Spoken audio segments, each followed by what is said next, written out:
Australia will join the UN Security Council for a 2-year term from the start of 2013. Here's how the vote unfolded. Number of members present and voting, 193. Required two-thirds majority, 129. Number of votes obtained by each member state. Australia, 140. Having obtained the required two-thirds majority and the largest number of votes, Argentina, Australia, and Rwanda are elected members of the Security Council for a 2-year term beginning of 1st of January 2013.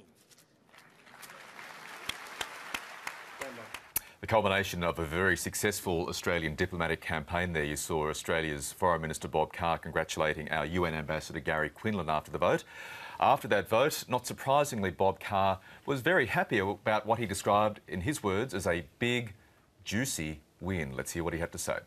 Those people who whinge and say we shouldn't give any aid or we shouldn't have a foreign policy, we shouldn't be expressing views. Listen, Australia is internationally engaged. We're a good global citizen and accept that. The world accepts that. The world sees us as a good global citizen. And that's the Foreign Affairs Minister Bob Carr speaking from New York. He's been there all week. The week started off with a special reception on Monday night to try and shore up those final votes for Australia, which of course in the end proved successful. Earlier when you spoke to Lisa Miller, she was saying that there were gift bags at the UN. They were trying everything to get those votes, but they didn't really need to. They got 140 votes, well beyond the two-thirds majority they needed in the first round of voting. You heard Bob Carr there take a bit of a veiled, or perhaps not so veiled, slight at the various critics of this bid, particularly in the federal opposition. Tony Abbott this morning has said he welcomes the win, but he has used the opportunity to point out he believed it was an expensive win. And he also said, and I'm quoting Tony Abbott directly here, it's just a 2-year term, what we won today, at the cost of many, many tens of millions of dollars. So not quite full-throated support there of what Australia's managed to do on the diplomatic stage there, winning that seat on the UN Security Council for a 2-year term.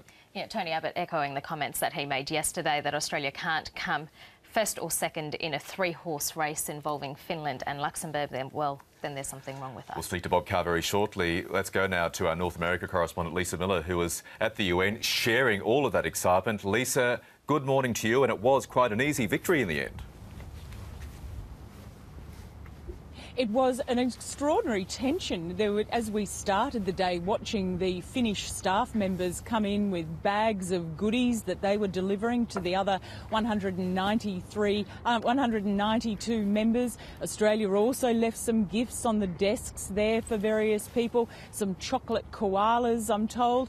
But the tension was extraordinary. A secret ballot. No one really knew how it was going to play out. And in the end, when it was announced that Australia had those 140 votes.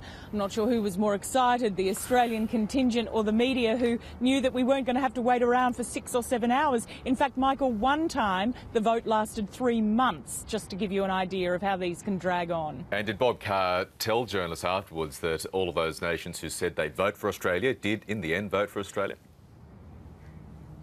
And that's probably the greatest shock, because you look at a country like Finland, the ambassador yesterday just telling me that they pretty much had it in the bag and they came last, didn't get a seat at all. So the fact that everyone who said that they'd deliver votes actually came through is probably a bit of a shock.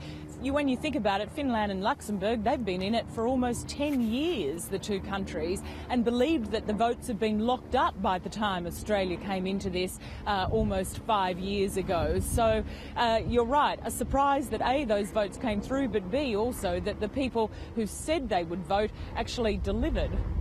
Now, has Bob Carr given any indication of the priorities Australia will have once it takes up that 2-year term at the start of next year?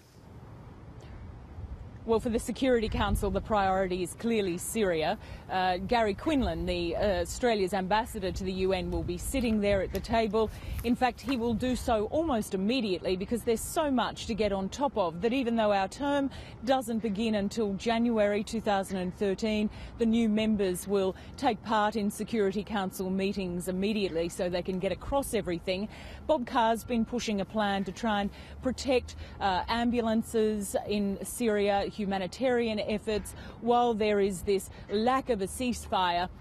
He feels that the plan he's putting forward will help people on the ground there. So certainly that's going to be the pressing priority, as he says, for Australia on the Security Council. But it's certainly a very different era to the one when Australia was last there 26 years ago, and certainly a lot of pressing priorities that will be facing all of them.